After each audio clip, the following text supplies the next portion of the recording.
que se puede.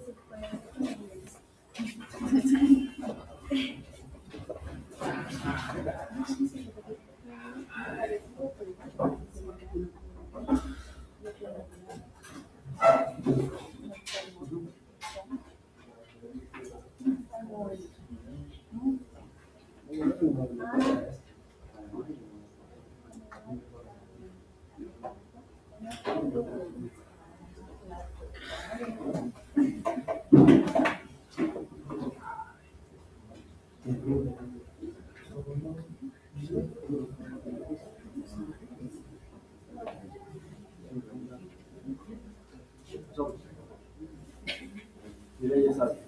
Sí, mañana sabes. Sí, se nos va a avisar.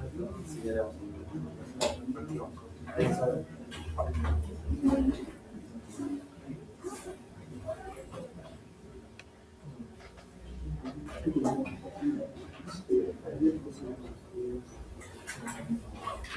Oye, Gerard. Autónomo.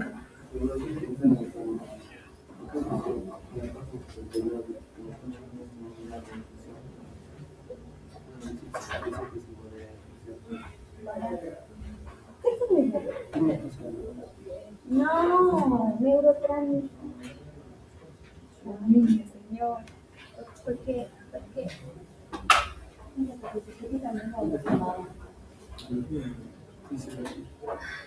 Yo te... Sí, sí.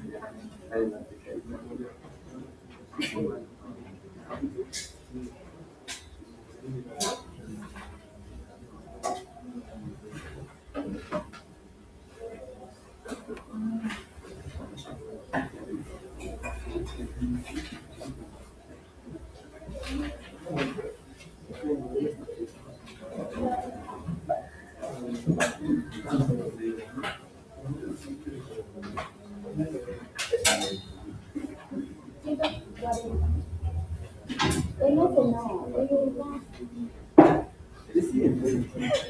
es fisiología. Ya solo acá está. Sí, en la parte porque tenía las disciplinas y ya no la veo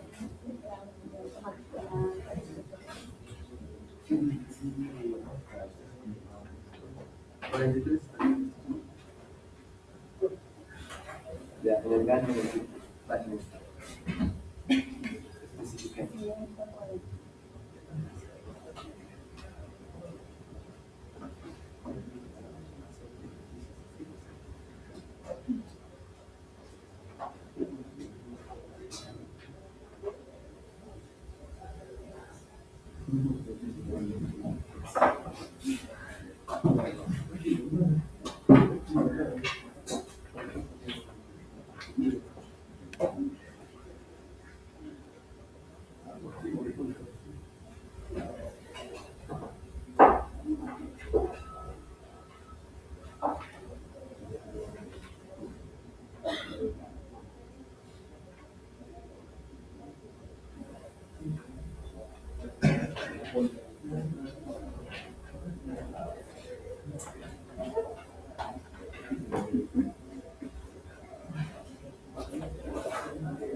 Así es, buen asiento.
Buenos días, señoritas, señores.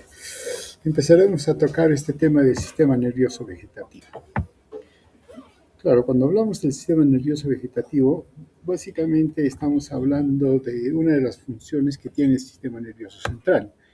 Recordemos, todo este tiempo lo que vamos a ver son esas funciones, y son las funciones vegetativas, ¿cierto?, que nos vamos a dedicar en este momento, pero también están las funciones sensitiva, motora y cognitivas, ¿no?, que vendría a ser, digamos, la cognitiva, la función superior. Pero empezamos con las vegetativas. Cuando hablamos del sistema vegetativo, usualmente tenemos el concepto de que está formado por el sistema nervioso autónomo, tanto por el parasimpático como el sistema simpático. Claro, eso es cierto, ¿no? Pero resulta que estos dos sistemas son solo la parte efectora de un complejo mucho más grande que tiene que ver con el control vegetativo. El sistema simpático y parasimpático es el sistema efector que actúa sobre los órganos efectores para mantener la homeostasis interna en el organismo y también que funcionen, ¿no?, todos los órganos como corazón, pulmones y todo lo demás, de tal manera que haya una homeostasis.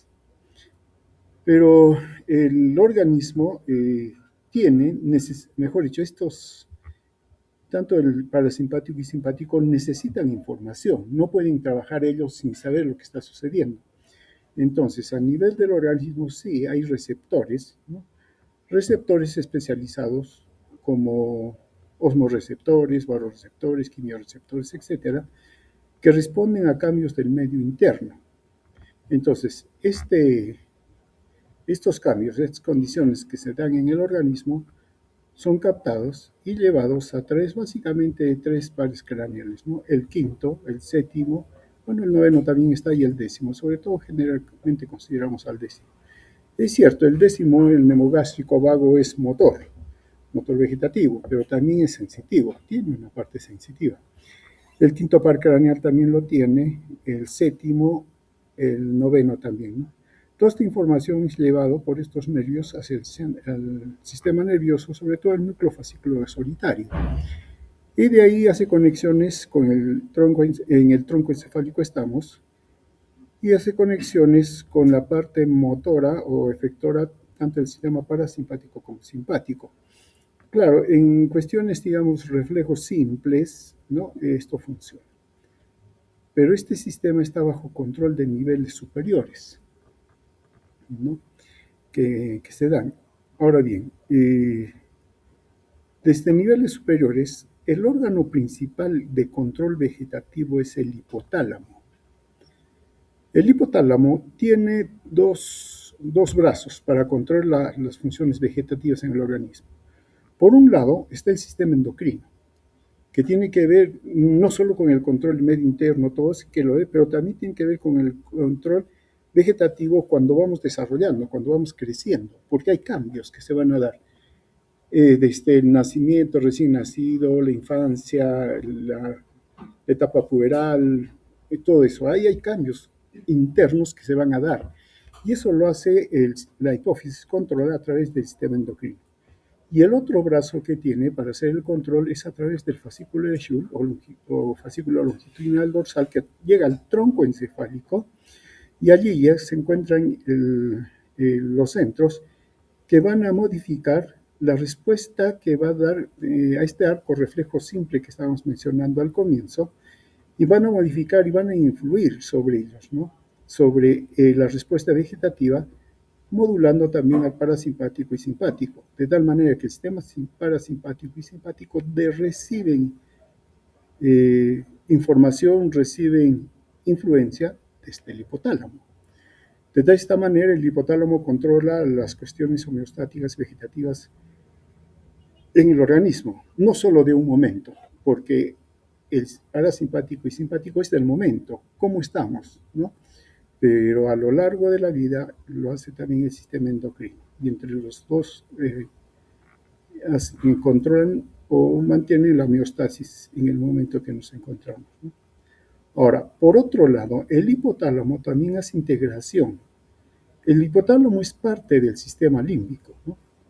Sobre todo hace una integración desde el sistema límbico hacia las reacciones autónomas vegetativas a través de sus núcleos anteriores y núcleo medio dorsal del tálamo.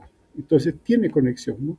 Y por eso que el tálamo también participa en este control vegetativo, porque el tálamo también es parte del sistema límbico. Entonces se le conoce a estos núcleos como el tálamo límbico y comunica información afectiva y emocional al hipotálamo.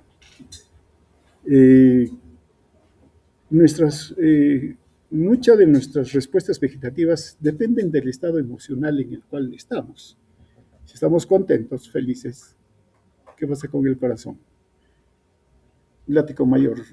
No es que de taquicardia, ¿no? Claro, también puede ser, pero aumenta más, ¿no? Si estamos deprimidos y todo lo demás, se nos quita el apetito, inclusive algunas personas tienen náuseas, todas esas cosas, ¿no? Entonces, eso revela que el estado emocional, el estado afectivo, sí, se acompaña de manifestaciones vegetativas, y esto por la conexión que se tiene en el sistema límbico, ¿no? Ahora bien, el sistema límbico tiene conexiones también con el cerebelo. El cerebelo sí tiene que ver también con algunas funciones o efectos vegetativos que se tienen, sobre todo a través del núcleo caudado, con conexiones, con el núcleo caudado. Modifica, por ejemplo, la presión arterial, la frecuencia cardíaca, el diámetro pupilar, el reflejo de la defecación, ¿no? La presión vesical, por ejemplo, ¿no? O sea, participa en modulaciones a partir del cerebelo con el núcleo caudado. Y por otro lado tenemos el nivel más alto que se tiene de control vegetativo, que es la ínsula. Es un centro de sensibilidad visceral, de motilidad celular sobre todo esta área que tiene que ver, el área opercular, con el gusto. El gusto sentido gusto desencadena funciones vegetativas. Si ahorita nos ponemos a pensar en el plato que más queremos y nos gusta, y sobre todo no han tomado desayuno, ¿qué pasa? Hay salivación. ¿Ya? Y eso es control vegetativo, ¿no? Entonces, miren, es todo un complejo para el control vegetativo del organismo. Pero bueno, nosotros estamos acá, ¿no? Ahora bien, digamos, hablando de ese sistema, que es el efector, ¿no? Se reconoce tres divisiones hoy en día, ¿no? El sistema simpático, el parasimpático y el entero, ¿no? Ahora, estas estructuras, como todas las estructuras motoras, tiene básicamente un patrón y compuesto de dos neuronas. Hay una neurona preganglionar que se encuentra el cuerpo en el sistema nervioso central en diferentes niveles, y la neurona postganglionar después de la conexión. Ejemplo, el cuerpo se encuentra en los ganglios autónomos. Esto se cumple para estos tipos de vías motoras, ¿no?, vegetativas, pero también se cumple para la vía motora somática, ¿no? El parasimpático está formado por los pares craneales tercero, séptimo, noveno y décimo, más la región sacra, sacra 2, 3, 4. El simpático está conformado por neuronas que se originan en las astas laterales a nivel dorsal y lumbar, hasta lumbar 2. Y también ganglios paravertebrales. Y el sistema entérico, que se encuentra en neuronas del plexo intramuscular del tubo digestivo, ¿no? Tiene aferencias mixtas, tanto sensitivas como motoras, pero recibe información. Pueden actuar solas, sí, y son autónomas, ¿no? Pero pueden recibir, y de hecho reciben información desde el sistema simpático y parasimpático para coordinar. Pero dado un momento pueden actuar ellas sin necesidad de estos dos sistemas, ¿no? El sistema entérico funciona de manera autónoma. Y por eso que es un sistema autorregulado. Y este es el esquema, ¿no?, general. Este es, por ejemplo, en caso del sistema parasimpático. La primera neurona se encuentra en el sistema nervioso central. ¿Dónde?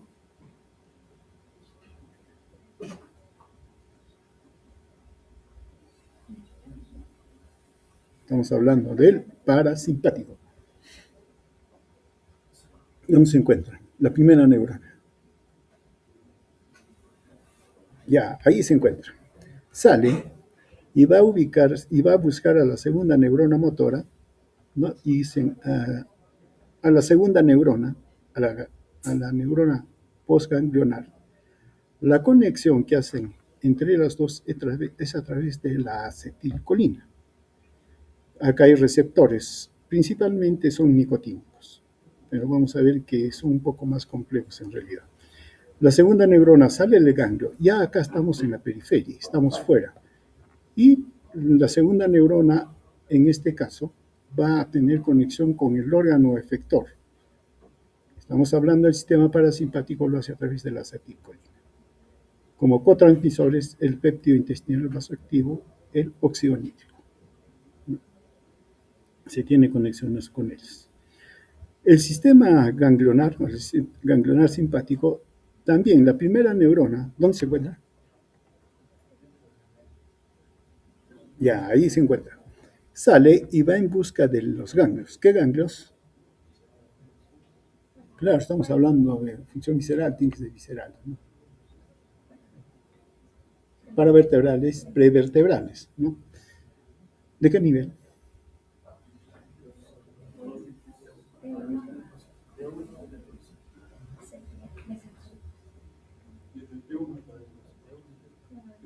Ya, ahí. Hace conexión también con la segunda neurona en los ganglios a través de la acetilcolina, y tiene también la conexión a través de receptores nicotínicos. Sale la segunda neurona, pero a nivel de los órganos efectores, el neurotransmisor es la noradrenalina, teniendo como moduladores, neuromoduladores el ATP, el neuropéptido Y, ¿no? Y tiene su efecto. Ahora bien, debido a que la acetilcolina es el neurotransmisor que conecta la segunda neurona con los órganos efectores en el sistema parasimpático, a este sistema también se le llama sistema colinérgico, ¿no? Y como acá es la noradrenalina, al sistema simpático también se le llama sistema adrenérgico, ¿no? Adrenérgico, porque, claro, la adrenalina también forma parte de las catecolaminas, o si quieren también catecolinérgico, ¿no? Que vendría a ser el de otro término, pero más se le conoce como adrenérgico, ¿no? Ahora, hay una condición especial, la médula suprarrenal. La médula suprarrenal es un ganglio modificado del sistema simpático. ¿Eso qué significa? Que la primera neurona sale, libera su neurotransmisor, pero el ganglio ha sido modificado y tenemos la médula renal, la médula suprarrenal, o adrenal como le llama acá, pero el efecto, el control lo hace el sistema simpático a través de la acetilcolina. Y el sistema simpático secreta, ya no a través de una segunda neurona, sino al torrente sanguíneo, las catecolaminas, principalmente adrenalina y noradrenalina, pero sobre todo adrenalina. Y esto por razón de la función del sistema simpático que vamos a mencionar. El sistema simpático actúa sobre todo en estados de estrés, ¿no? Y no tanto el sistema parasimpático. Ahora bien, solo para comparar, ¿no? Acá tenemos la unión neuromuscular. ¿Eso qué significa? Esto es, ¿qué vendría a ser esto? Músculo estriado, somático, ¿no? Acá hay la neurona motora. ¿Qué neurona motora? Sí, también ya lo saben. ¿No es cierto? Han hecho neuroanatomía. ¿Han hecho neuroanatomía? Sí, sí han hecho neuroanatomía. Es la segunda neurona motora. La segunda neurona motora es la que hace sinapsis con el músculo estriado a través de la acetilcolina. ¿Y qué receptores hay aquí? ¿Qué tipo de receptores? Nicotínicos, receptores nicotínicos, ¿no? Claro, pero eso es otro sistema. Pero estamos hablando de una segunda neurona que vendría a ser la similar de estas de aquí. Significa que ¿dónde está la primera neurona? En el sistema nervioso central, claro. ¿En qué parte?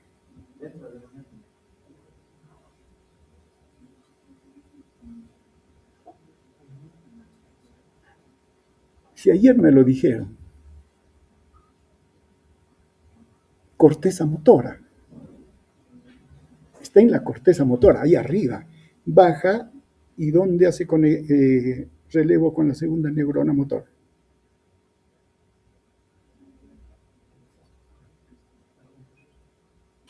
Estas anteriores de la médula, ¿no? Y claro, eso es para la médula todo, pero si hablamos de tronco encefálico, ahí hay núcleos motores, donde sale la segunda neurona motora y en los pares craneales que tienen esta función. Listo, entonces este es el esquema, miren, las salidas, vías efectoras motoras prácticamente tienen el mismo patrón. ¿Qué los diferencia? Los neurotransmisores efectores y los receptores. Acá es muscarínicos, acá es nicotínicos. Acá es nicotínico, nicotínico, nicotínico. Entonces, hablando de los neurotransmisores, básicamente en este sistema es la acetilcolina y la noradrenalina. Y las neuronas preganglionarias, como hemos mencionado, son colinérgicas. ¿no? Y la transmisión está mediada por receptores nicotínicos de la acetilcolina y receptores muscarínicos también de la acetilcolina. Las neuronas postsinápticas, postganglionares, son colinérgicas y actúan a través de los receptores muscarínicos en los órganos diana. Esto es para el sistema parasimpático. En el sistema simpático más bien son adrenérgicas, con excepción de, siempre hay excepciones en la naturaleza, la inervación de las glándulas sudoríparas del sistema simpático, donde no lo hace a través de la noradrenalina, lo hace a través de la acetilcolina, pero pertenece al sistema simpático, ¿no? Ahora bien, hay otros neurotransmisores que participan: el óxido nítrico, el péptido intestinal vasoactivo, la serotonina, el GABA, la dopamina. Veamos la sinapsis autónoma a nivel de los ganglios simpáticos, por ejemplo. Claro, estamos acostumbrados a mencionar de que se libera el impulso nervioso, se libera acetilcolina, hace contacto con el receptor nicotínico y pasa a la transmisión, ¿no? Pero es un poquito más complejo, porque se da a nivel de los ganglios varios tipos de conexión o tipos de potencial. Por ejemplo, un potencial postsináptico excitatorio rápido, que tiene una duración de 30 milisegundos. El neurotransmisor sí es la acetilcolina, teniendo como cotransmisor el péptido intestinal vasoactivo, ¿no? El receptor es el nicotínico. Pero también puede dar potenciales postsinápticos inhibitorios lentos, que duran 2 segundos, y el neurotransmisor es la dopamina, liberada por una interneurona. Y eso actúa más bien la dopamina a través de receptores D2. Están los potenciales postsinápticos excitatorios lentos, es el rápido lento, que su duración es 30 segundos, no 30 milisegundos. El mediador también, o el neurotransmisor, es la acetilcolina, y el receptor es muscarínico, M2. Miren, es generalmente, acá solamente nos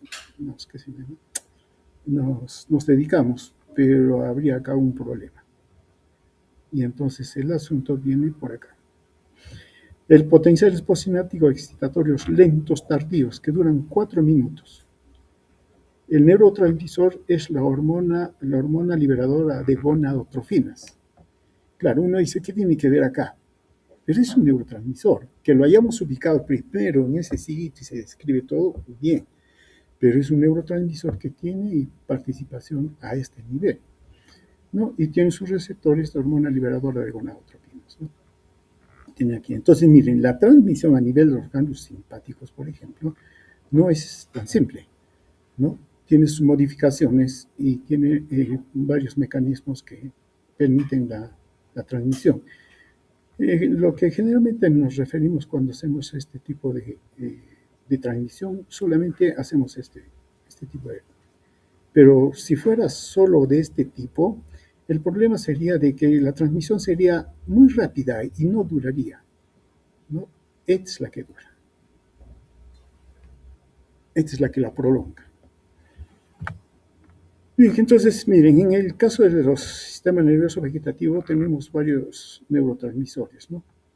El óxido nítrico, que participa en la influencia o efecto que tiene el sistema parasimpático, específicamente importante, por ejemplo, para la erección, el vaciado gástrico, la actividad, y facilita la actividad de la guanilatociclasa. El péptido intestinal vasoactivo también actúa en el sistema parasimpático, es un coliberador de la acetilcolina. Ejemplo, afecta la salivación. Es importante en el tracto gastrointestinal. La adenosina, ¿no? Trifosfato, ATP, actúa en el simpático, tiene que ver con el control de los vasos sanguíneos, es un coliberador de las catecolaminas. El neuropéptido Y actúa también en el simpático, facilita el efecto de la noradrenalina en su liberación, causa vasoconstricción prolongada. La serotonina actúa en las neuronas entéricas, ¿no? para el control del peristaltismo. El ácido gamma-aminobutírico también actúa a nivel de las células entéricas. La dopamina es un mediador de vasodilatación renal. La hormona liberadora de gonadotrofinas es un cotransmisor de las acetilcolinas en los ganglios simpáticos, como habíamos mencionado. La sustancia P, que actúa en los ganglios simpáticos y en las neuronas entéricas. Y bueno, acá están los efectos, tanto el parasimpático y simpático, que no hay mucho problema, porque ustedes creo ya lo han visto. Y si no lo han visto, lo van a ver. No hay problema. Entonces, nos vamos a por acá. Yendo ya más específicos, tenemos el sistema simpático y el parasimpático. Sí tienen acciones opuestas, es cierto, pero hay ciertas excepciones, como el músculo ciliar y la glándula salivar. Veamos, si tuvieran acciones opuestas, entonces tendría que haber una inervación simpática y otra simpática en todos los órganos, ¿no? Entonces, claro, uno actúa en un momento y en el otro momento actúa el otro, pero no es así. Los efectos opuestos más lo llamamos en el efecto general. El sistema parasimpático está hecho para la tranquilidad, el sosiego, para la digestión, mientras que el sistema simpático está hecho para la acción, para el estrés. No, claro, en el momento en que vamos a comer, claro, a veces comemos estresados, eso también hoy día sucede, pero usualmente se come cuando uno está tranquilo, reposando, el tubo digestivo debe funcionar. Pero cuando estamos en problemas, tenemos que correr todo, nadie piensa en comer. El tubo digestivo está no paralizado, pero está deprimido. El sistema simpático es el que está actuando.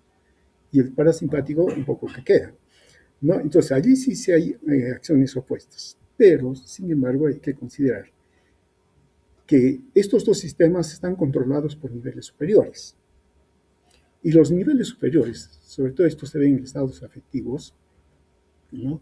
Manifestaciones vegetativas, pueden utilizar los efectos que tienen ambos sistemas de manera indistinta.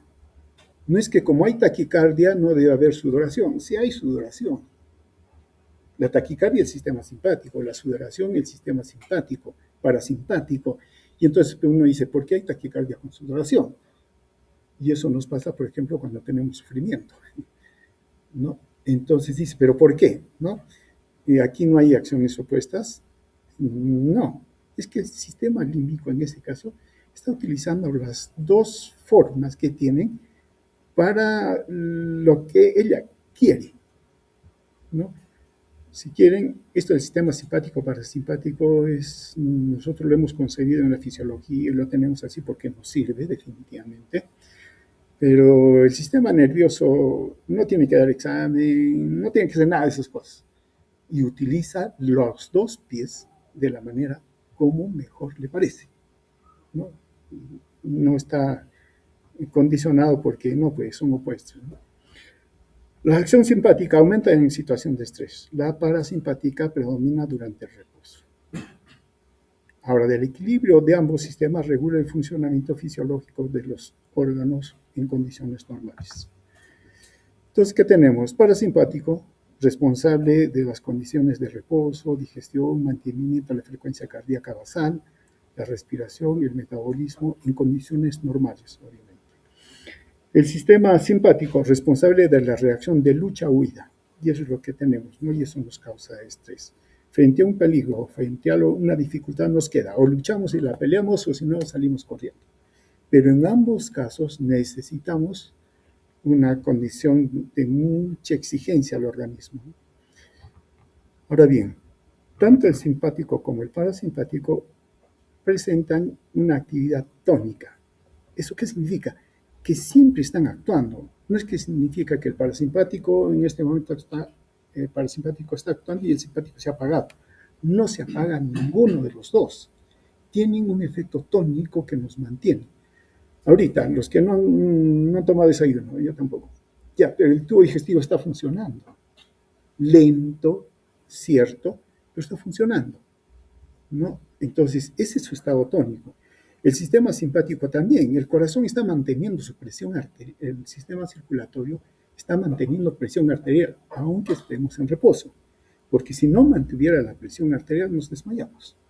Entonces, ambos están trabajando actualmente, pero en un tono muy bajo que permite, digamos, que representa de que ninguno de los dos se ha apagado, por más que pensemos que hay situaciones en las cuales uno de ellos actúa más. Entrando al sistema parasimpático. Sus neuronas preganglionares, ¿dónde se encuentran? Por lo pronto, tienen poca divergencia, sus efectos son específicos. Las ganglionares son los ganglios intramurales que se encuentran generalmente en el órgano y también en ganglios terminales cerca del órgano blanco. Aquí tenemos, ¿no? Aquí tenemos los pares craneales que forman el sistema parasimpático y los niveles sacros. Aquí no están representados los ganglios prevertebrales y paravertebrales. Esos pertenecen al simpático. Pero, como dijimos, necesitamos acá el origen y necesitamos el ganglio para su descripción. Y entonces, ¿qué tenemos acá en el caso del sistema parasimpático en caso de los nervios craneales? ¿Qué nervio participa? El tercer par craneal. Ubicación en el núcleo se encuentra en el mesencéfalo. Y el núcleo preganglionar es el núcleo de Eddington-Westphal. ¿Se acuerdan de él? Ya. De ahí sale la primera neurona a buscar la segunda neurona que se encuentra en el ganglio ciliar. Está en el ganglio ciliar. Y el órgano efector, músculo constrictor del iris, claro, como afecta al músculo constrictor del iris, el tamaño de la pupila se hace grande, se hace chiquita. Se hace pequeña, eso es miosis, ¿no? Y también actúa sobre el músculo ciliar y para la acomodación del cristalino. Cuando uno dice acomodación, ¿a qué se refiere?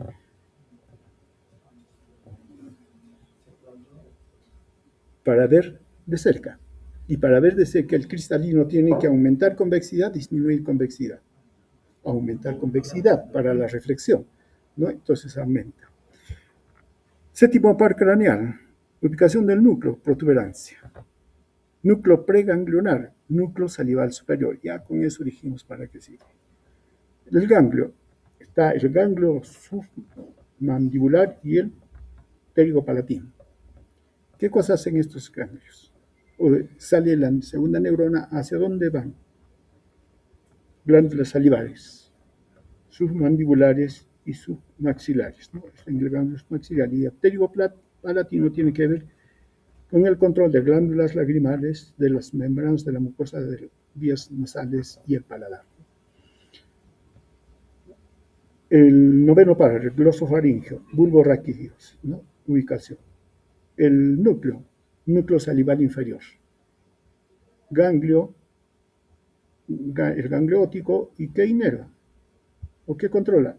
La glándula parótida. Otra glándula salival, ¿no? La mayor. El décimo par craneal, claro, el núcleo se encuentra en el bulbo raquídeo y en realidad acá hay dos. El núcleo ambiguo y el núcleo motor dorsal del vago, que vendría a ser. El núcleo ambiguo, bueno, ahora, ¿hacia dónde salen? Dependiendo del nivel. Al plexo cardíaco, al plexo mientérico y a los plexos submucosos. El plexo cardíaco, claro, de aquí se va a dar lugar conexiones con el nodo sinusal, nodo auriculoventricular, con el músculo liso, glándulas bronquiales, etc. El mientérico tiene que ver con el músculo liso, glándulas del tracto gastrointestinal hasta el ángulo esplénico colónico, o ángulo esplénico. Y el plexo submucoso que tiene que ver también con control de riñones, ¿no? Tiene todo esto. Ahora bien, el otro componente es el plexo sacro o los nervios sacros, ¿no? Nivel 2 a 4. A nivel, el órgano que se inerva con estos niveles, el colon, ¿no? Ubicación de la neurona postganglionar está en el ganglio intramural del plexo hipogástrico. Efecto: aumento del peristaltismo, secreción, reflejo de la defecación, inhibición del esfínter anal. En caso del control de la vejiga, también están estos niveles a través del ganglio intramural, el plexo vesical, plexo hipogástrico, ¿no? Contracción del músculo detrusor, inhibición del esfínter uretral. Bueno, más adelante vamos a ver, pero miren, sí, lo mencionamos acá. Si el músculo, si va a haber la micción, va a haber el vaciado de la vejiga, entonces la vejiga tiene que contraerse, el músculo detrusor se contrae. Y abajo, donde sale la uretra, se encuentra una estructura, ¿cómo se llama? El trígono vesical, ¿no?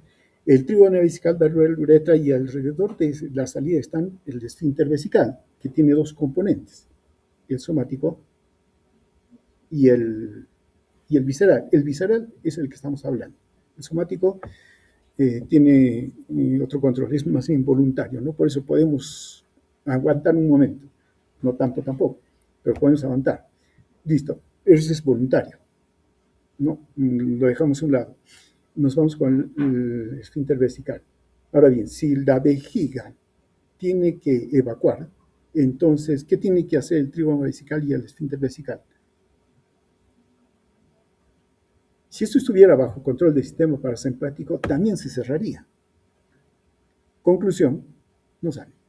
Habría una lucha. Entonces, no está bajo control del sistema parasimpático. Está bajo control del sistema simpático. Y como predomina el efecto parasimpático y el simpático queda, entonces el trígono y el esfínter vesical se relaja. Y entonces el músculo detrusor se contrae y sale el orina, ¿no? Por eso en condiciones de estrés, rara vez uno va al baño. Ese rato está corriendo, escapando, no dice voy al baño. No es cierto, porque hay un cierre por el sistema simpático. Eso hay que tomarlo en cuenta. Entonces, el esfínter vesical y el trígono está bajo control más del sistema simpático. A nivel de los genitales, el mismo nivel, plexo hipogástrico, plexo pélvico, tiene que ver con la vasodilatación. Y esto tiene que ver, por ejemplo, con la erección del pene, por ejemplo, ¿no? Muy bien. Esta es digamos, la sinapsis que tiene que ver con las células postganglionares hacia los órganos afectados. A nivel del sistema parasimpático, ¿cuál es el neurotransmisor? Acetilcolina.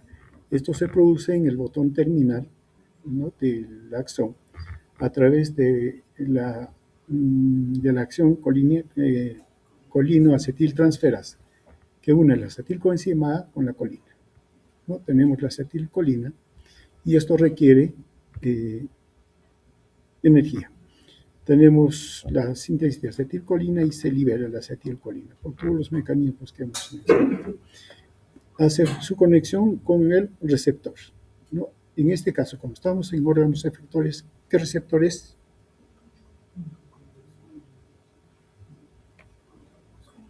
¿Qué receptores?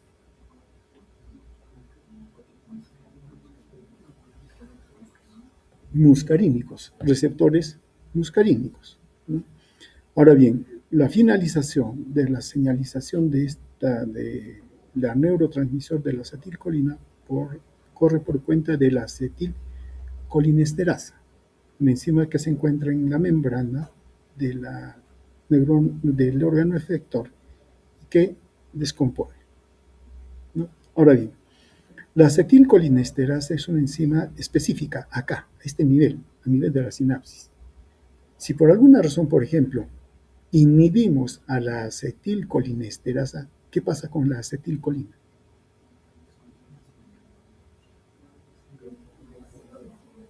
¿Qué pasa con la acetilcolina? Se mantiene. ¿Y el efecto parasimpático? Se mantiene. Aumenta el efecto parasimpático. Y claro, hay fármacos que se utilizan en ese sentido, ¿no? Ahora bien, claro, también hay, bueno, estos son, ¿qué se llama? Son fármacos, etcétera, pero la toxina botulínica, por ejemplo, ¿qué hace la toxina botulínica? Han hecho microbiología, ¿no es cierto? ¿Sí o no? ¿Han hecho? ¿Sí o no? Sí, todo vale ahora. Ya, averíguense la toxina botulínica. ¿Por qué hay intoxicación? ¿No? Y entonces hay que tener en cuenta eso. Muy bien. Entonces, si el sistema simpático o parasimpático actúa a través de receptores muscarínicos, a ver una mirada a los receptores muscarínicos. ¿Qué tenemos? Receptores muscarínicos. Esta clasificación que estábamos presentando es una clasificación más farmacológica que fisiológica, pero no sirve y es mucho más clara, ¿no? Inclusive para describir los efectos que tiene el sistema parasimpático, y de hecho cuando entren a farmacología les va a servir, ¿no? Sirve más, por eso utilizamos esta clasificación. Aquí tenemos los receptores muscarínicos M1, 2, 3, 4 y 5, que son los que están, digamos, descritos. Claro que hay subtipos de cada uno de ellos, pero no nos vamos a extender. En términos generales, los receptores M1, M3 y M4 son estimulantes, excitatorios, excitan a las células, mientras que M2 y M4 son inhibitorios. Entonces, dependiendo del efecto que va a tener el sistema parasimpático en los órganos, habrá distribución de estos receptores. Si tenemos el receptor M1, su localización principal, por ejemplo, está en las neuronas del sistema nervioso central, neuronas postganglionares, también simpáticas, sistema digestivo, algunos sitios presinápticos. Claro, ojo, estamos hablando de los receptores muscarínicos M1, y si bien estamos en el sistema parasimpático, pero hay que reconocer que estos receptores se encuentran en otros lugares también. Por eso los estamos nombrando. Ahora, su segundo mensajero que tienen una vez que actúan a través de los receptores muscarínicos, que son receptores de tipo metabotrópicos, ¿no? Actúan a través de segundos mensajeros. Lo que hacen, actúan a través de la fosfolipasa C, aumentando el inositol trifosfato y el diacilglicerol, y que trae como consecuencia que el calcio citosólico aumente. El calcio citosólico es un segundo mensajero. Claro que si hacemos la cadena, vendría a ser el tercero o el cuarto en la cadena, ¿no? Pero en términos generales se clasifican a todos ellos como segundos mensajeros. Y el calcio citosólico es un segundo mensajero. Y como hay calcio citosólico, el efecto celular es estimulante. Da lugar a una lenta excitación de los ganglios, secreción del ácido clorhídrico, motilidad gastrointestinal y excitación neuronal. Claro, este efecto ya no es vegetativo, ¿no? Es por su ubicación a nivel del sistema nervioso central. El receptor muscarínico M2 actúa sobre el miocardio, músculo liso y también a nivel del sistema nervioso central. Actúa más bien inhibiendo a la adenilciclase, y eso hace que el AMP cíclico disminuya, con lo cual hay una apertura de los canales de potasio. Abren los canales de potasio, ¿qué sucede? ¿Qué sucede?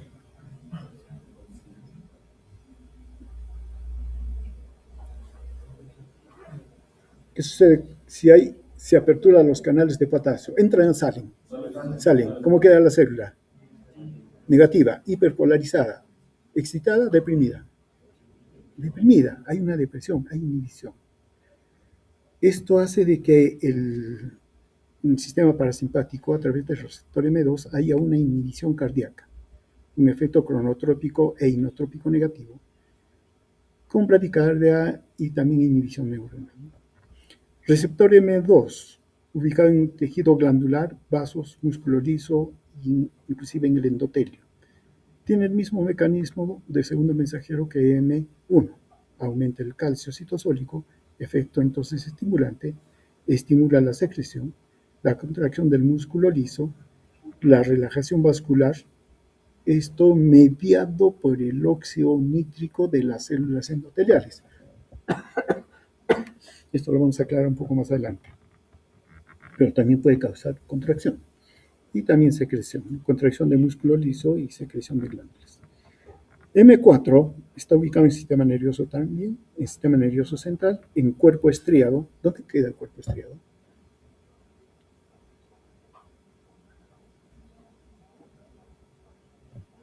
Telencéfalo, diencéfalo, mesencéfalo, romboencéfalo y todas esas cosas. ¿Dónde está?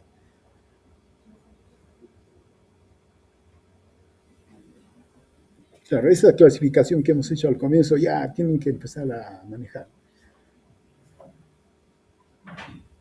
¿Dónde está el cuerpo estriado? Corteza, ese sería telencéfalo, diencéfalo, mesencéfalo. Ya, por ahí está. Tiene el mismo mecanismo, segundo mensajeros, que M2, es inhibitorio y por lo tanto tiene que ver con una función importante, la modulación dopaminérgica. Entonces, como que no tiene que ver con el sistema, con la función vegetativa, sí. Por eso en un tiempo no se sabía cuál era su función. Y es verdad, hoy en día el M2, M4, perdón, de los receptores muscarínicos no está comprometido tanto con el sistema parasimpático, sino en otras funciones a nivel central, ¿no? M5, también el sistema nervioso central en las neuronas de proyección de la sustancia negra y áreas tegmentales ventrales. Actúa aumentando la actividad fosfolipasa y etcétera, aumentando el calcio. Por lo tanto, su efecto es excitatorio, estimulante.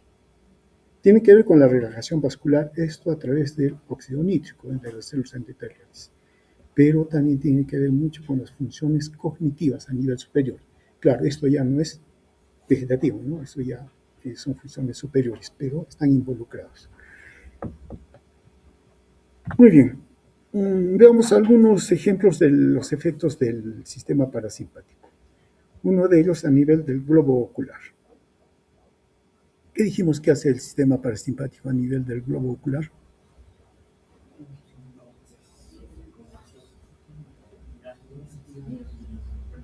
Dos cosas. La miosis, ¿no? Y la miosis se debe a que el sistema parasimpático inerva. ¿Qué inerva?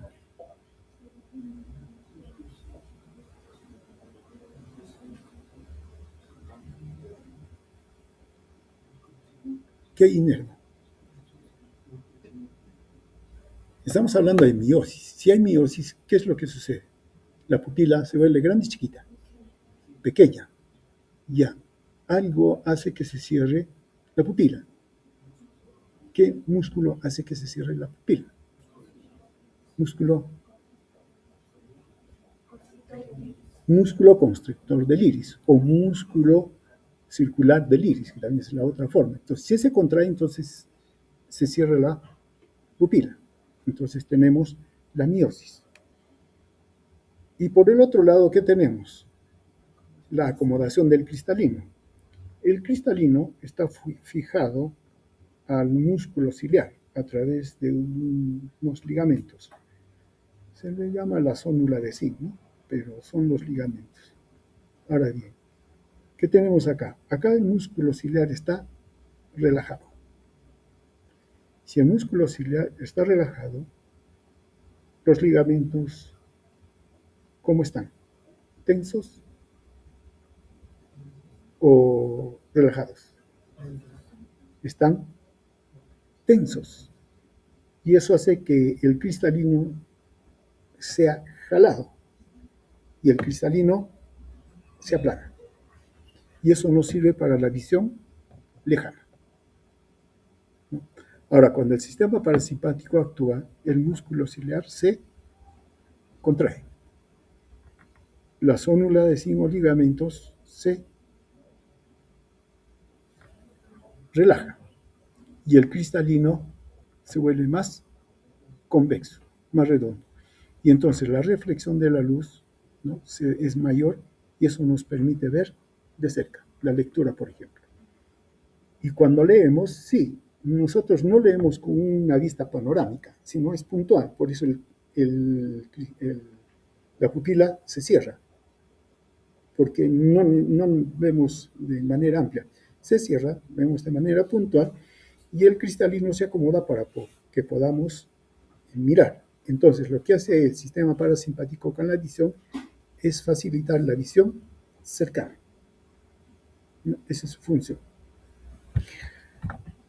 En cuanto a sus efectos a nivel cardíaco, claro, el sistema cardíaco tiene inervación tanto parasimpática como simpática a través del centro cardiorregulador.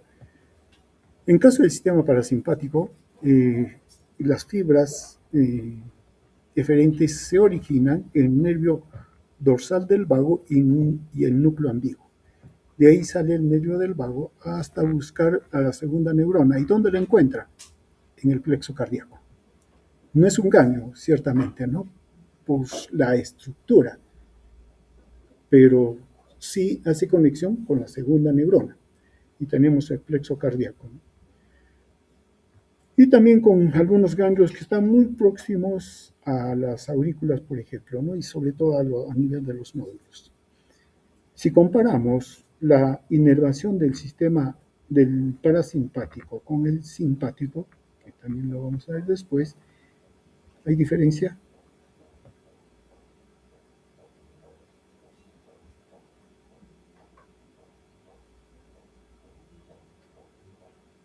Sabemos que tienen acciones opuestas, eso es cierto, a nivel del corazón, pero la inervación de ambos es simétrica.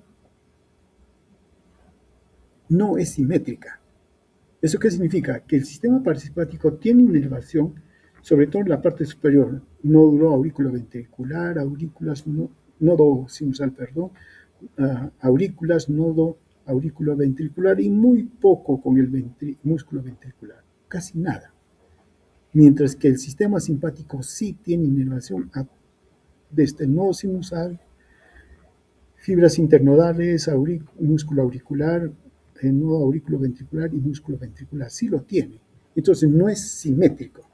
¿Eso qué significa? Que el sistema parasimpático, ¿sobre qué va a actuar más? Sobre todo.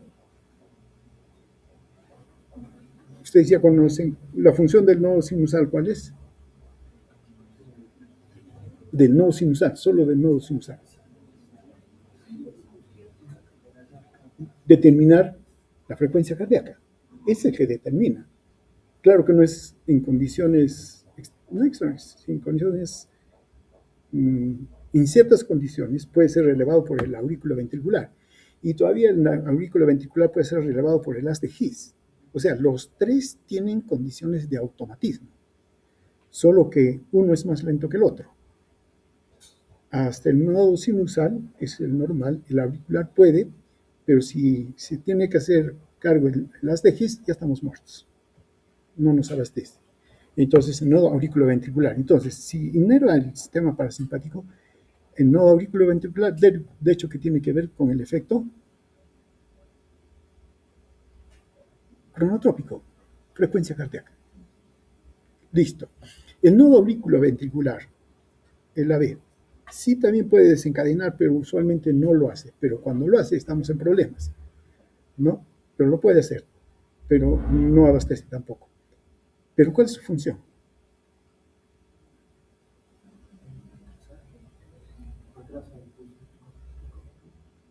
Es cierto, lo retrasa un poco, pero justamente entonces eso tiene una función.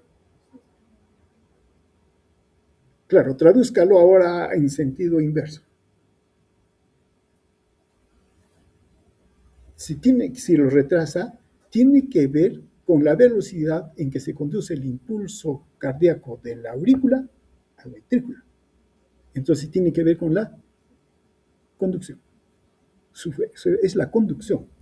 Entonces, él es el que facilita que pase o lo demora.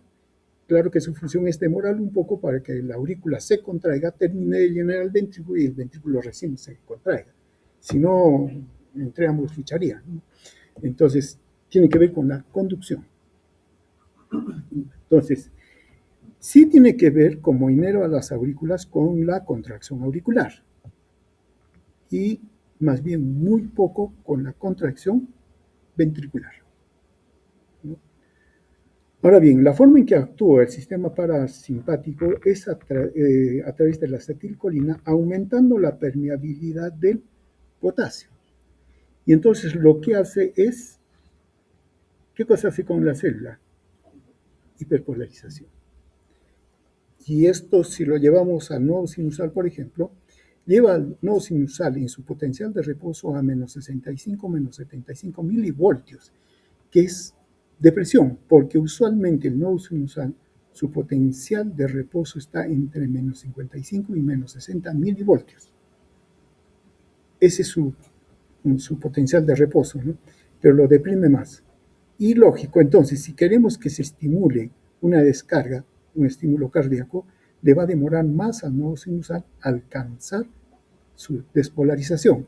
Claro que acá no juega la bomba de sodio, potasio, TPA, porque el potencial de reposo en mini es menos 65 milivoltios. No juega. Juegan otros canales. El canal de calcio, por ejemplo, ¿no? Ese sí juega. Lo dejamos ahí porque no estamos en cardiología. Entonces, como deprime el nodo sinusal, deprime la frecuencia cardíaca. Efecto cronotrópico negativo. Su efecto sobre el nodo auriculoventricular, ¿qué dijimos? Conducción. Controla la conducción, deprime la conducción, lo hace más lento y por lo tanto tiene efecto dromotrópico negativo. Y sí, también tiene efecto sobre la contracción muscular, pero sobre todo a nivel auricular, y tiene un efecto inotrópico negativo.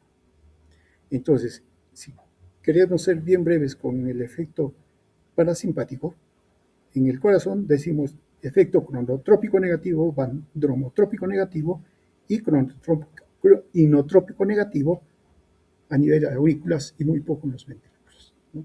De esa manera tiene el efecto.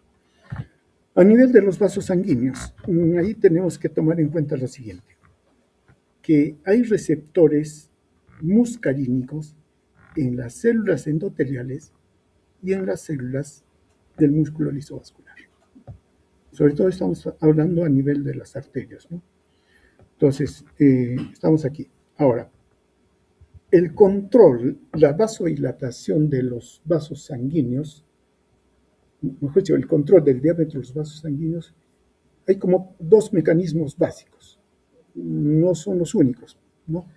Es esto, la fuerza de cizallamiento, que le llaman shear stress, ¿no? Que cuando aumenta el flujo sanguíneo al vaso, entonces hay más flujo, hay mayor fuerza de cizallamiento, el vaso se dilata para dejarlo pasar, ¿no? Ese es uno. El otro ya es el control humoral que vamos a decir, en caso del sistema parasimpático. Aquí llega la inervación parasimpática. Cuando llega la inervación parasimpática, el efecto predominante está mediado por los receptores M3 de las células endoteliales. A este nivel se activa la enzima óxido nítrico sintetasa, que a partir de la L-arginina se sintetiza óxido nítrico. Y el óxido nítrico difunde y pasa al músculo liso y lo que hay es una dilatación. Conclusión, ¿qué cosa tenemos por efecto del sistema parasimpático? Vasodilatación. Eso es en general, pero hay regiones específicas donde esto no funciona así. Una de esas excepciones son los vasos coronarios, pero lo dejamos a un lado. En general, entonces, lo que sucede es que el sistema parasimpático, a través de receptores muscarínicos M3 de las células endoteliales, inducen el óxido nítrico y se produce vasodilatación. El óxido nítrico es la sustancia que tiene mayor efecto vasodilatador en el organismo. Es el que tiene mayor efecto. Entonces se produce vasodilatación. Ahora, ¿qué sucede si el efecto viene, pero no a los receptores M3 del endotelio, sino a M3 del músculo liso? M3 es inhibitorio excitatorio. Excitatorio, entonces lo que tenemos es contracción. Pero es a través de los receptores muscarínicos M3 que están en el mismo músculo liso vascular. Cuando el vaso está sano, predomina, el efecto es vasodilatador a través de receptores M3 mediado por el óxido nítrico. No, ese es. Había antes un término, sustancia relajante derivada del endotelio, así se llamaba, porque en ese tiempo no se identificó al óxido nítrico, pero sí se sabía que algo el endotelio hacía para que el músculo liso se relajara, por eso tenía ese nombre, sustancia relajante derivada del endotelio. Hoy en día ya no se utiliza ese término porque sí se sabe que eso más bien es el óxido nítrico, el S, ¿no? Ahora bien, hay ciertas patologías en las cuales se daña el endotelio. ¿Conocen? El COVID. Puede ser, pero hay otra más común, más antigua si quieren, que daña el endotelio. Otra, harto, bien frecuente, común, sobre todo en las personas mayores y en las personas obesas.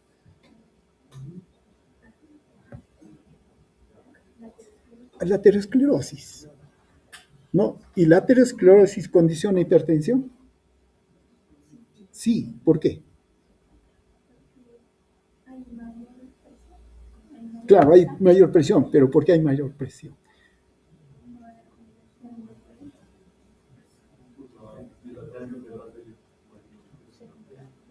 ¿Qué sucede en la aterosclerosis? Se destruye el endotelio.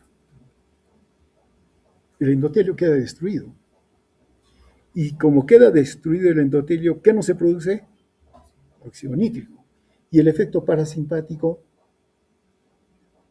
por el endotelio queda abolido. ¿Y qué prevalece? El efecto de los receptores muscarínicos M3 que están ubicados en el mismo músculo. Listo. Consecuencia, vasoconstricción. Ese es el problema de las personas que tienen aterosclerosis. A nivel del estómago, ¿no? Claro, en términos generales, ¿no? Antes de entrar a la parte específica, el sistema parasimpático actúa en el músculo intestinal a través de receptores M3, inclusive en algunas regiones con M1. Pero ¿cuál es el efecto?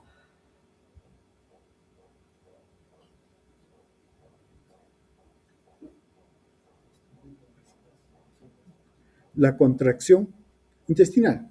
Ahora, ¿cómo se llama la contracción intestinal? Peristaltismo. Entonces, aumenta el peristaltismo. Muy bien. Eso desde el esófago hasta la ampolla rectal, hasta ahí. Pero ¿qué pasa con los esfínteres? Los esfínteres.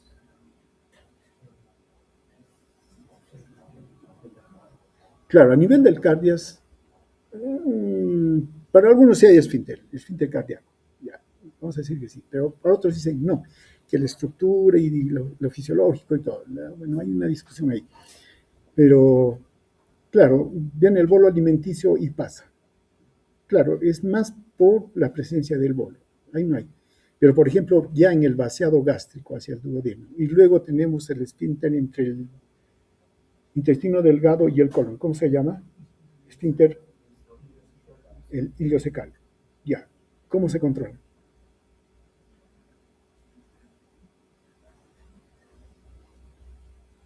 Claro, si el sistema parasimpático tendría control sobre ellos, también se cierra.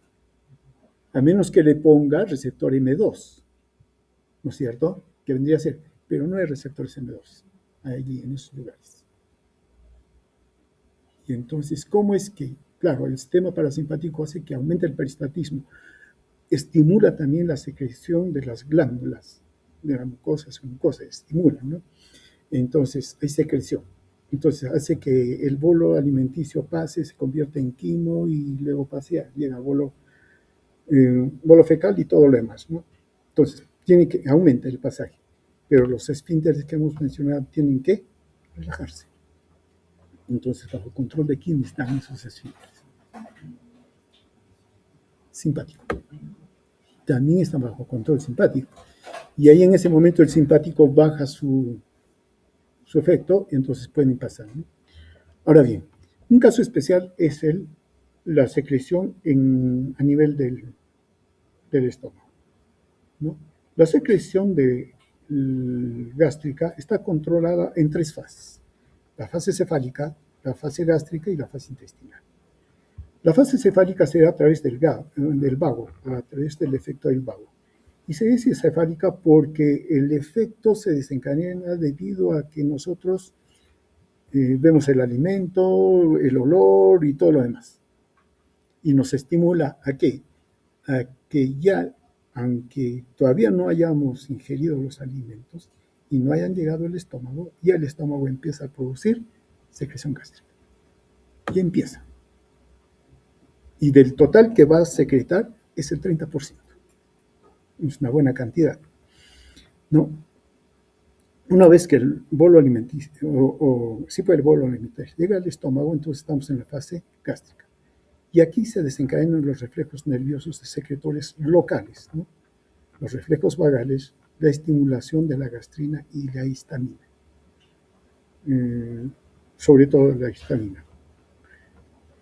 Y una vez que ya pasa el bolo alimenticio, ya se convierte en quimovalduodeno, hay también un control retrógrado intestinal, que más o menos representa el 10% para la secreción gástrica. Tiene que disminuir. Acá más bien es el 60%, ¿no? Entonces, este es el principal estímulo para la secreción gástrica. Ahora, ¿qué tenemos? Hay como que dos vías señalan, ¿no? La vía directa, la acetilcolina, la gastrina y la histamina estimulan a las células parietales. Las células parietales son las que producen el ácido clorhídrico, pero básicamente lo hace porque las células parietales tienen esta bomba, el contratransportador potasio-hidrógenos o hidrógenos-potasio, ¿no? Es un contratransportador que consume energía, ATP, saca el hidrogenión y a cambio introduce potasio. Como está el hidrogenión acá afuera, por otros mecanismos, canales que hay, sale el cloro y a este nivel no se mezclan los dos, o no se unen los dos, porque si se uniera el hidrogenión y el cloro, el ion cloro, se forma ácido clorhídrico y destruye lo que tenga. Donde esté, destruye. Por eso que tampoco se produce acá. Sino que pasado la membrana, la mucosa, recién en la luz propiamente se juntan los dos, el hidrogenión y el cloro, y tenemos el ácido clorhídrico. Entonces, ¿a quién controlan? A la bomba. La vía indirecta, la acetilcolina, la gastrina, también estimula a las células similares a las células enterocromafines, lo que resulta en una secreción de histamina. Y la histamina es la que actúa en la célula parietal para la secreción de ácido clorhídrico o hidrogeniones. Veamos acá mejor esto. Para la secreción gástrica, mencionamos, quien tiene que secretar o sacar al hidrogenión es esta bomba, la bomba de hidrógeno potasio ATPase, ¿no? Y él saca el hidrogenión a cambio del potasio. Listo. Acá está el hidrogenión, acá está el cloro, que sale a través de un canal, y acá está la mucina, que es un muco, una capa, forma la capa de mucosa, por eso un mucopolisacárido, sí. Entonces, pero tiene un entramado de rejas que no permite que el cloro y el hidrógeno se mezclen, se unan, ¿no? Como que los conducen por vías separadas hasta que salen a la luz. Por eso la capa mucosa del estómago tiene un pH 7, mientras que la luz gástrica puede llegar hasta un pH de 2, porque acá sí se une. Listo, muy bien, entonces hay que controlar esto. Y el control es a través de dos vías, una vía dependiente del calcio y una vía dependiente del AMP cíclico. Ahora bien, estas dos vías tienen también están controlados bajo la influencia, uno, de la acetilcolina, a través de receptores M2, M3, sobre todo el efecto M3, y a través de gastrina. Ellos estimulan la vía dependiente del calcio, estimulan la hidrógeno potasio ATPase. Y la otra es a través de la histamina, que actúa a través de receptores H2, pero a través de la vía dependiente del AMP cíclico, que también estimula. Ahora, la histamina se produce en las células similares a las células enterocromafines, que están bajo control de la gastrina y de la acetilcolina. Ahora, la gastrina se secreta cuando el contenido gástrico, están ubicados en el antro gástrico y en el duodeno, estas células, cuando está lleno, ¿no? Ha llegado contenido, entonces está lleno y esto estimula a las células G que liberan gastrina. La gastrina actúan sobre las células similares a enterocromafinas y secretan histamina. Y la histamina a través de receptores H2 estimula a esta bomba y se produce el ácido clorhídrico. Este es el principal mecanismo de secreción de ácido clorhídrico. La mediada por la histamina, pero requiere de las células enterocromafines de la gastrina, ¿no? Entonces, claro que estas células también están influenciadas por la acetilcolina. Miren, acá también juega la acetilcolina, pero en ambos casos es más débil el efecto directo de la acetilcolina. Es más fuerte el efecto indirecto a través de la histamina.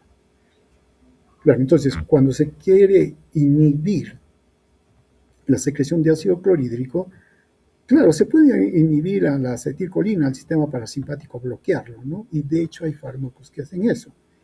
Pero es mucho más efectivo bloquear la histamina. Por eso se tiene antihistamínicos, pero que son específicos de H2. Cuando uno dice antihistamínicos, si no dice más, está hablando de fármacos que bloquean los receptores H1, que tienen otra función diferente. Pero cuando hablamos en este caso del estómago, inhibición de la secreción, hablamos de receptores H2. Entonces, antihistamínicos H2 se dicen, ¿no? Muy bien, entonces con esto se inhibe la secreción de ácido clorhídrico. Claro que también es cierto, hoy en día la gente ya no se complica ni con la acetilcolina, de frente inhibe a la TPasa. Y sí se tiene fármacos que inhiben a la hidrógeno potasio TPasa. Lansoprazol, omeprazol, que son los que hoy en día se utilizan más, ¿no? Ya no tanto los antihistamínicos H2. Entonces, de frente acá, porque es el mecanismo por el cual se secreta el ácido clorhídrico. Listo, nos vamos apartando. Bueno, a nivel del globo ocular ya hablamos. Glándula lagrimal estimula el lagrimeo. Glándula salival también, ¿no? Bronquios induce la broncoconstricción y aumenta la secreción glandular. Por eso que cuando hay una bronquitis, se cierra el bronquio, hay que bloquear. En el asma, por ejemplo. Claro que el asma mejor se bloquea, el tratamiento es mejor bloqueando a los receptores beta 2, que son simpáticos, pero de manera contribuyen cuando también se bloquea a los receptores M3, ¿no? A nivel corazón, ya mencionamos, tracto gastrointestinal. M3 aumenta la motilidad tonomuscular, M1 aumenta la secreción de ácido clorhídrico. A nivel de la uretra y la vejiga, también lo mencionamos. El músculo detrusor se contrae debido al efecto M3, ¿no? M2 aquí no está prácticamente porque esto favorece la micción, eso sería por el control del trígono y el esfínter vesical que tiene control alfa 2 a ese nivel del simpático. Y a nivel de los genitales, M3 estimula la erección. Conclusión, el sistema simpático tiene su efecto para estas condiciones: la alimentación, el reposo, ¿no? Claro que ya no lo hacemos, sino lo hacemos con el celular acá, ¿no? Ya no con la presa, pero sí con el celular. Para la lectura cercana, ¿no? La acomodación y todo lo que hemos hecho. Para la salivación y todo lo demás, el bronquios, ¿no? Aquí no hay un gran esfuerzo respiratorio, ¿no? Entonces los bronquios no es que se contraigan, ¿no? Efectivamente, pero no hay broncoconstricción, no hay broncodilatación. Ese es el sistema parasimpático. Y para el sistema simpático, o para el estrés, está el sistema simpático. Pero antes de entrar a esto, veamos si es que hay algo que acotar, aclarar o preguntar sobre el sistema parasimpático.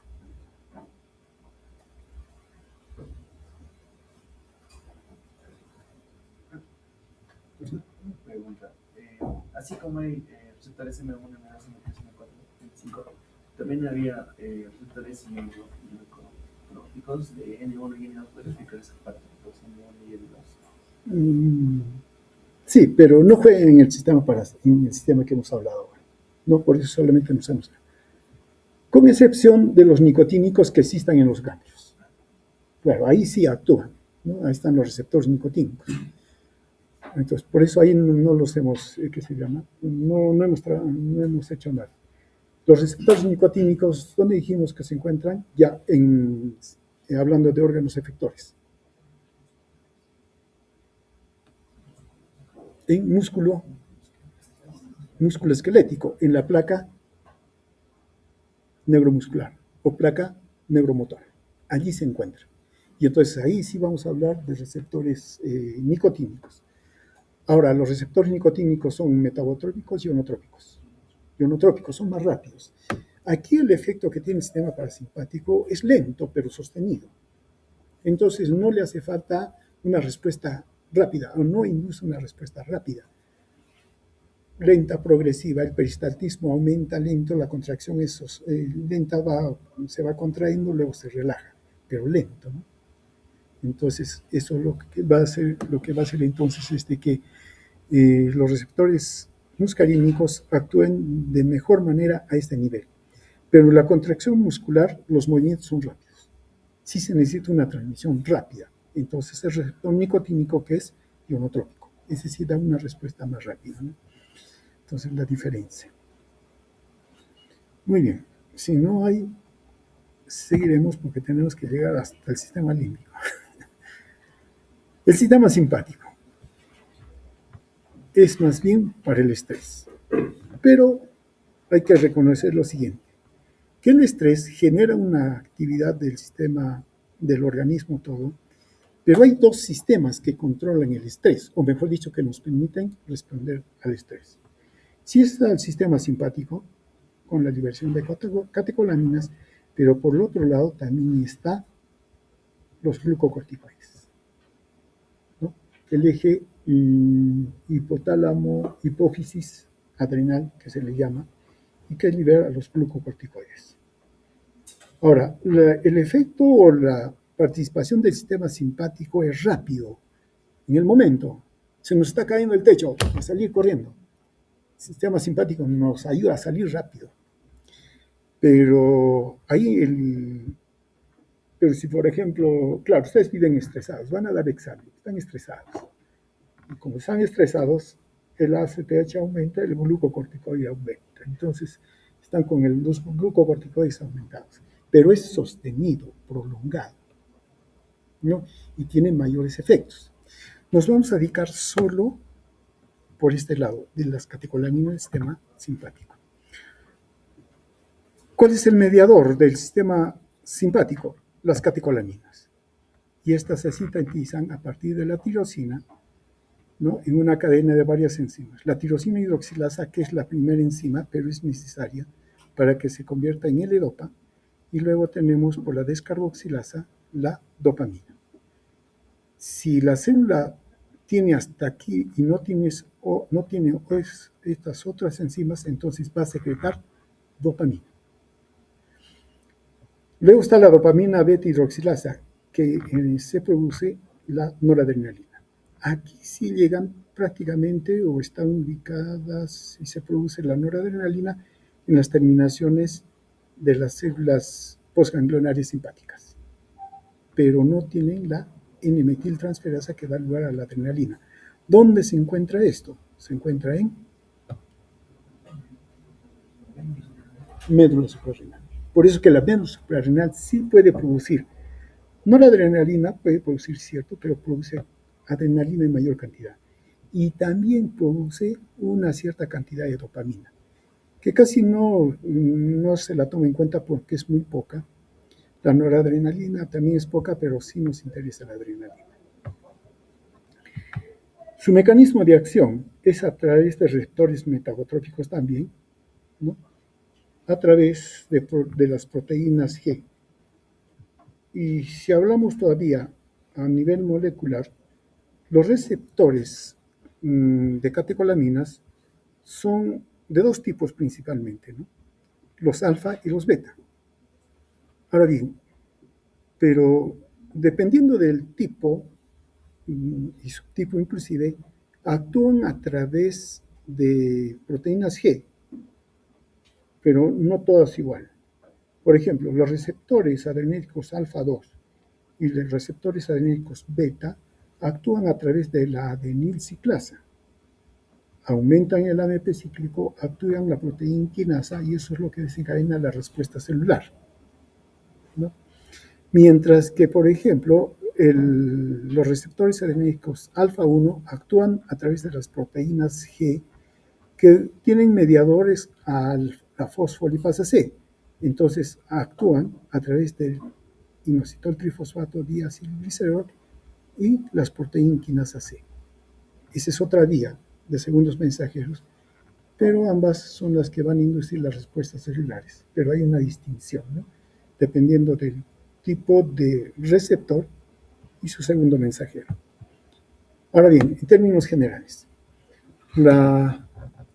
los receptores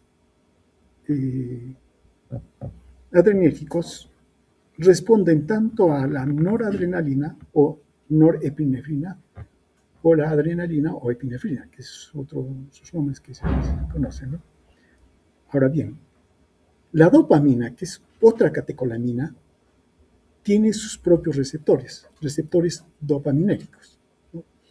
Ahora, los receptores mencionamos que son dos, alfa y beta, pero también tenemos de los subtipos alfa 1, alfa 2 y en este lado tenemos beta 1, beta 2, beta 3.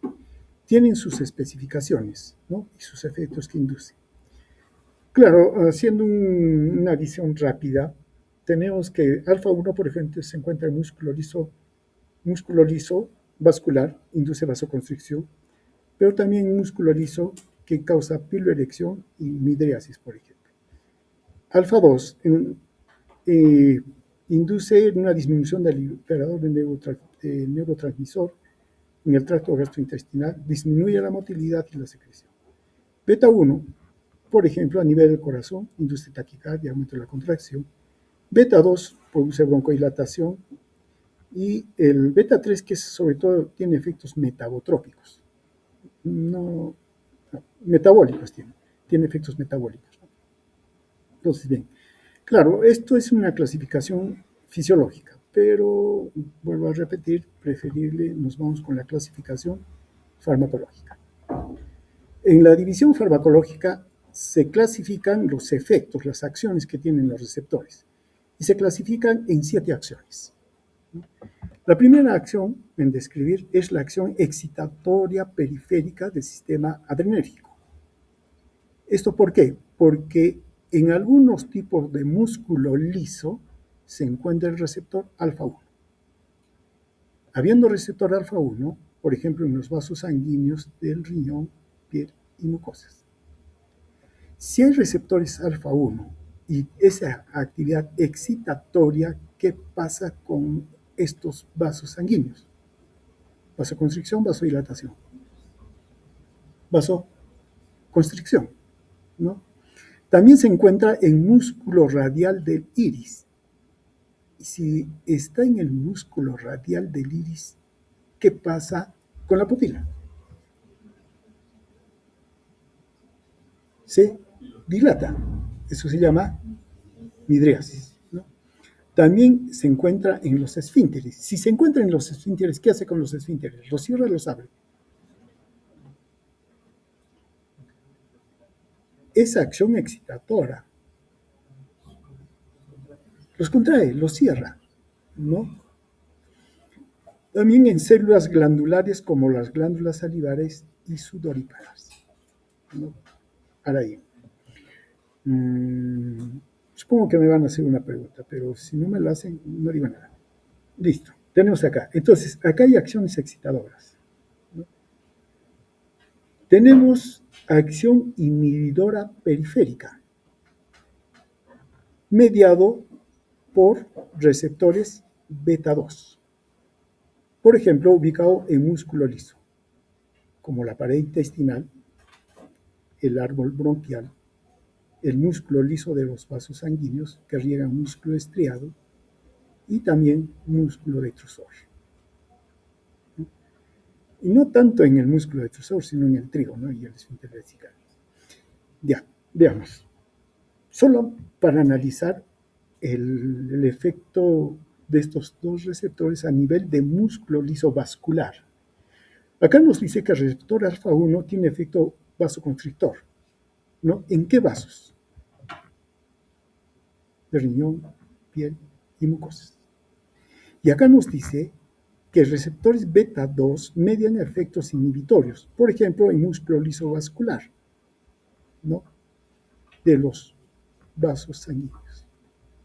Acá, ¿qué se produce? Vasodilatación, vasoconstricción. Vaso. Listo. Si yo les pregunto, ¿cuál es el efecto adrenérgico sobre los vasos sanguíneos? ¿Qué me responden?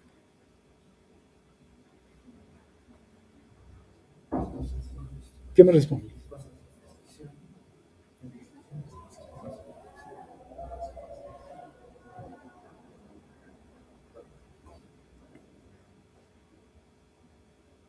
La pregunta es, ¿no? El efecto simpático sobre los vasos sanguíneos, específicamente en las arterias, es 2 puntos. Vasoconstricción, vasodilatación. ¿Qué me ponen? ¿Los dos o ninguno? Los dos ponen. Es que eso tiene una lógica. Miren, cuando vamos a pelear o huir, ¿qué necesitamos que se irrigue más? ¿Las vísceras o el músculo esquelético? Músculo esquelético. Entonces ahí se tiene que favorecer la irrigación. Tiene que haber vasodilatación. Y ahí están los receptores beta 2. Mientras que para el intestino y todo lo demás, no se necesita mucha sangre, ni siquiera en la piel, ¿no? Poca sangre, porque si en ese estado de lucha o huida nos dañamos la piel, perdemos sangre. Y es más, a veces cuando sentimos un miedo intenso o algo, ¿cómo nos ponemos? Pálidos.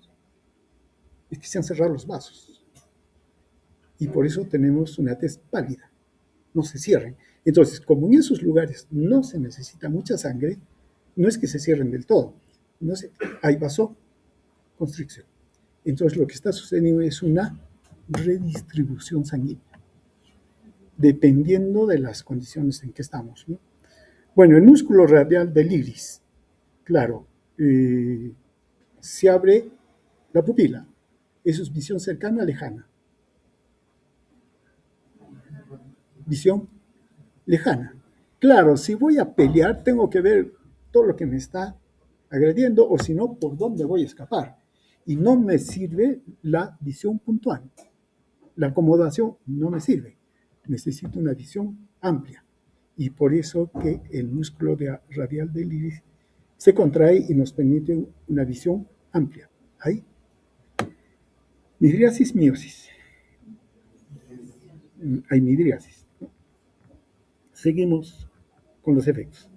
Hay acción excitadora cardíaca mediada por receptores beta 1.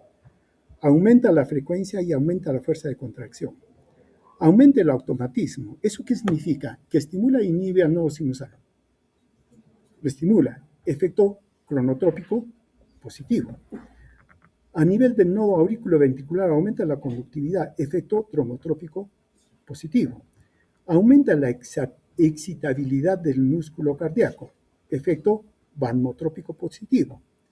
Aumenta la fuerza de contracción del músculo, tanto auricular como ventricular. Efecto inotrópico positivo. ¿Y qué hace con la refractariedad? ¿Aumenta o disminuye? Ese es el efecto de lucitropismo. El músculo cardíaco aquí, claro, si vuelve muy refractario, no va a poder actuar rápido porque va a tener un espacio más. Entonces tiene que disminuir. Entonces tenemos efecto cronotrópico, dromotrópico, vancomotrópico, inotrópico positivo y lusotrópico más bien tiene que disminuir. Con eso controla el corazón, ¿no?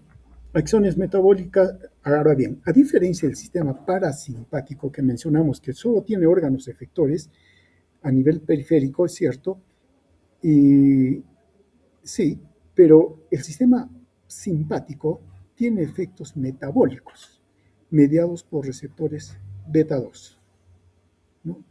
Que también se suman a estos. Aumenta la tasa de glucogenólisis en el hígado y en músculo esquelético. Aumenta la tasa de glucogenólisis en hígado y músculo esquelético. ¿Eso qué significa?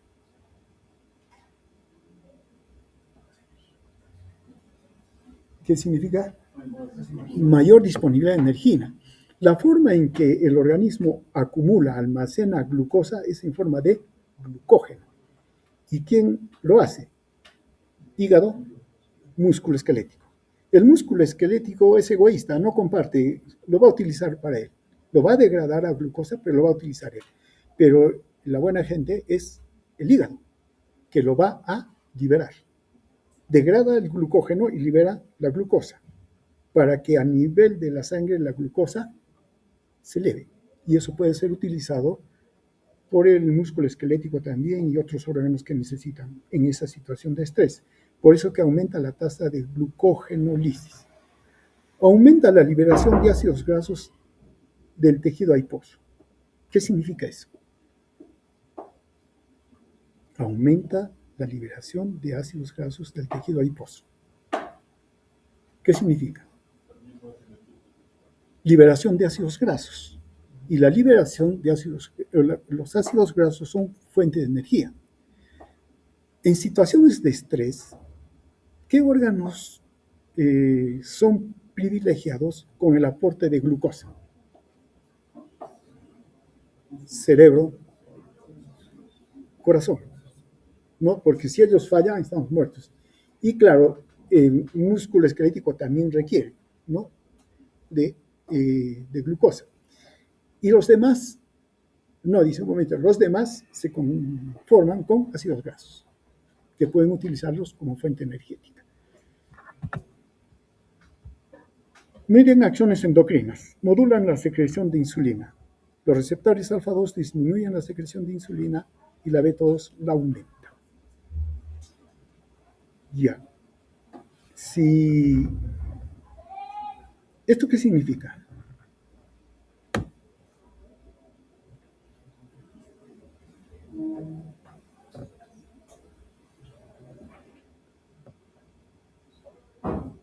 ¿O para qué?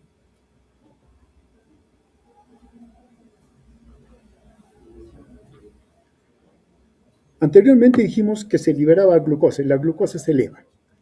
Ahora, para que sea utilizada la glucosa, ¿qué se requiere? Insulina, para que las células la puedan captar. Si no, no tendría sentido elevar la glucosa, ¿no? Entonces, sí, predomina el efecto beta, con aumento de secreción de insulina para que baje. Pero hay también el efecto alfa, ¿no? Acá vamos a mencionar, como hay liberación de insulina, claro, el organismo está liberado, pero hay aumento de liberación de glucosa y también liberación de insulina, pero la glucosa está alta. Entonces, el sistema endocrino, el sistema simpático induce con respecto a la glucosa en sangre.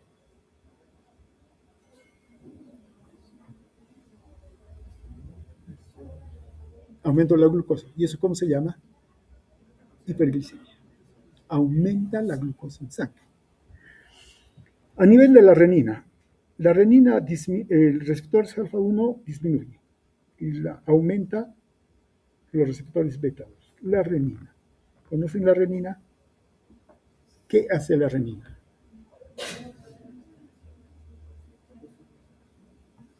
¿Qué hace la renina? El famoso eje renina, angiotensina, aldosterona.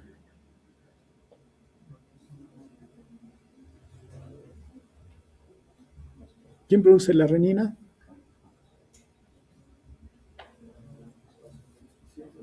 No, ¿quién produce la renina? ¿Quién la produce? ¿Dónde se produce?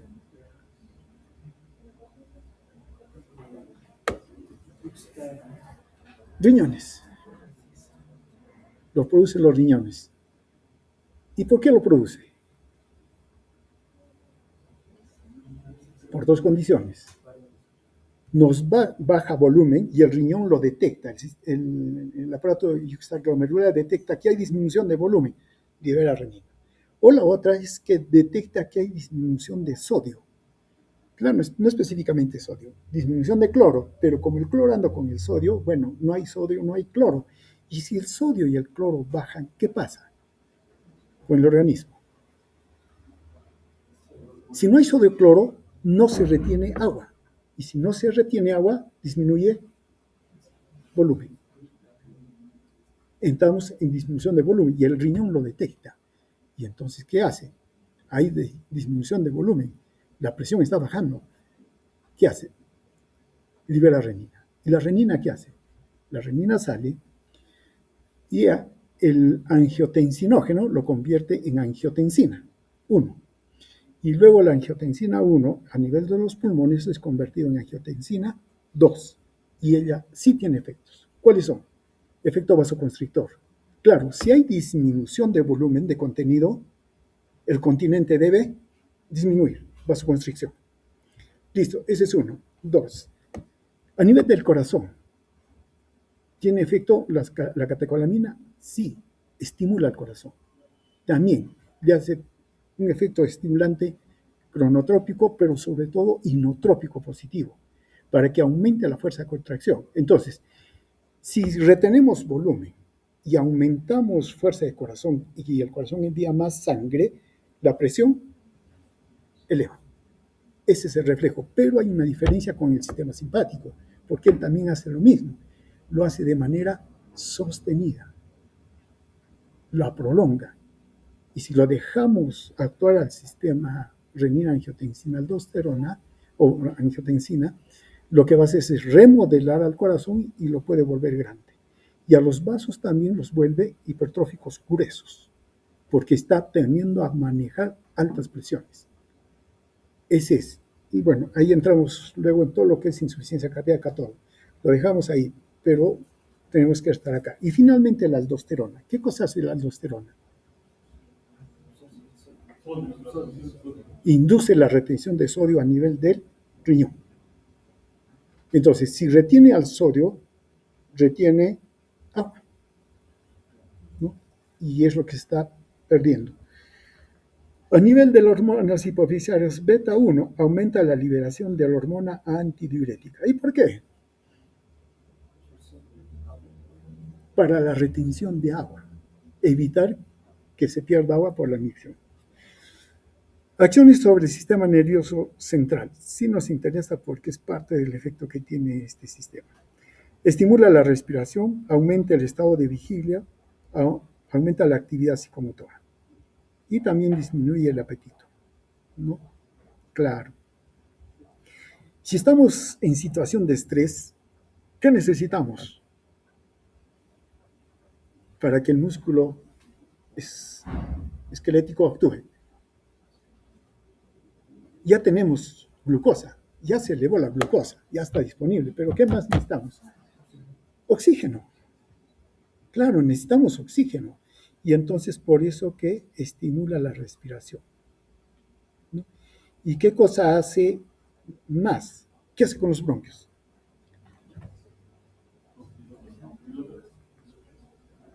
Hay acción inhibitoria periférica a través de receptores beta 2 en músculo bronquial. ¿Qué pasa con los bronquios?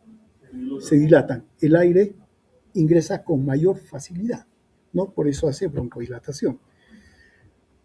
Actividad psicomotora, claro, estamos más despiertos, activos, ¿no? Aumenta el estado de vigilia, no se duermen en esas condiciones. A nivel del sistema de locus coeruleus, ¿conocen al locus coeruleus? ¿Dónde está el locus coeruleus? Ya, es uno de los mediadores para que estimula la conducta vigilante. Claro que por ahí alguien va a levantar y me va a decir, ¿y la acetilcolina? También actúa acá, ¿no? Pero tiene sus formas. Estimula el sistema noradrenérgico tegmental ventral, ¿no? ¿Qué cosa hace esta cosa? Induce la regulación de la vasopresina, la oxitocina, secreción de hormonas adenohipófisis. Entonces controla el sistema, tiene influencia sobre el sistema endocrino, claro. La noradrenalina más la serotonina controla la ingestión de alimentos y la temperatura corporal. Está aquí. Y finalmente, acciones presinápticas. A nivel central, ¿dónde dijimos que está la primera neurona motora, la primera neurona vegetativa del sistema simpático? ¿Dónde está? ¿Dónde está? Astas laterales de la médula, desde el nivel dorsal hasta L2, astas laterales. Allí está. Pero esta primera neurona no está desconectada, sino desde arriba le está viniendo señales, ¿no? Ahora, entonces, desde arriba, la neurona que está viniendo desde arriba hace conexión con la primera neurona del sistema simpático. Hacen su conexión, pero también es a través de catecolaminas, noradrenalina, pero estas conexiones, estas sinapsis tienen receptores alfa-2 presinápticos, que la noradrenalina, que es liberada para hacer conexión con la primera neurona simpática, también hace conexiones con estos receptores presinápticos e inhiben la liberación de la noradrenalina. Si hacen eso, ¿qué pasa con el sistema simpático? ¿Aumenta o disminuye su efecto? Disminuye su efecto. O sea, es un control del nivel superior. Por otro lado, tiene receptores beta-2 presinápticos que también son estimulados por la noradrenalina y aumentan la liberación de la noradrenalina. ¿Qué pasa con el sistema simpático? ¿Aumenta su efecto o disminuye? Aumenta su efecto. Esos son los controles de nivel superior. Ya no estamos hablando entre primera y segunda neurona nada más, ¿no? Son niveles. Listo, muy bien. Entonces, miren, con todo esto se describe todos los efectos que tiene el sistema simpático. Y si tienen el enfoque de la lucha o huida, la situación de estrés, todo esto es lógico. Si tenemos que pelear, listo, muy bien. ¿Qué necesitamos? Necesitamos que el corazón mande más sangre, estimulamos al corazón, ¿no? Tiene que haber más sangre, pero no en todo. Tiene que ir primero al músculo esquelético, hay vasodilatadores, acción vasodilatadora. El resto tiene que hacer vasoconstricción porque no se necesita ahí. Necesitamos respiración, estimula la respiración, hace broncodilatación para que podamos respirar mejor, captar más oxígeno. Listo, muy bien. Aumenta el nivel de glucosa porque la vamos a necesitar, ¿no es cierto? Y como hay glucosa necesitamos insulina, sale la insulina también. Listo, si esto se sigue manteniendo, pasa comunicación ¿a quién? Al sistema, a renina, angiotensina, aldosterona, para que ellos también salgan. Hacen lo mismo, pero de manera no tan rápida, pero de manera más sostenida, y su efecto es mucho más intenso. Miren, entonces, y la visión, necesitan una visión amplia, ¿no es cierto? Entonces, si lo ven así, tiene lógica todos estos efectos, ¿no? Y ahí lo único que hay que hacer ya es ponerle el receptor de manera específica. Listo. Y eso es lo que hace el sistema simpático, ¿no? Es un sistema que nos permite actuar rápidamente, ¿no? En un momento de estrés, ¿no? Listo. Hasta ahí creo que lo dejamos.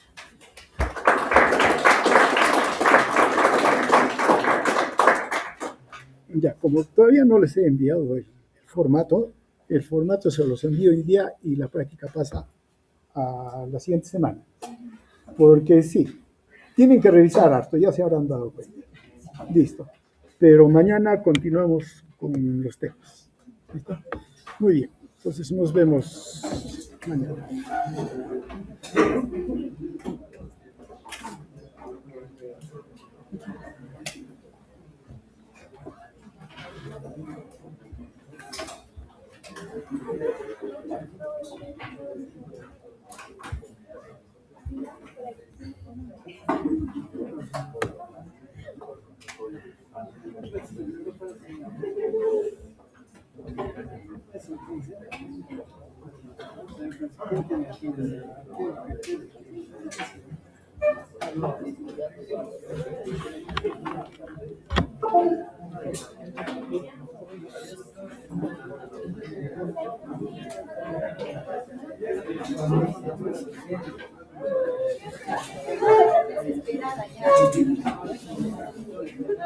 ¿Qué?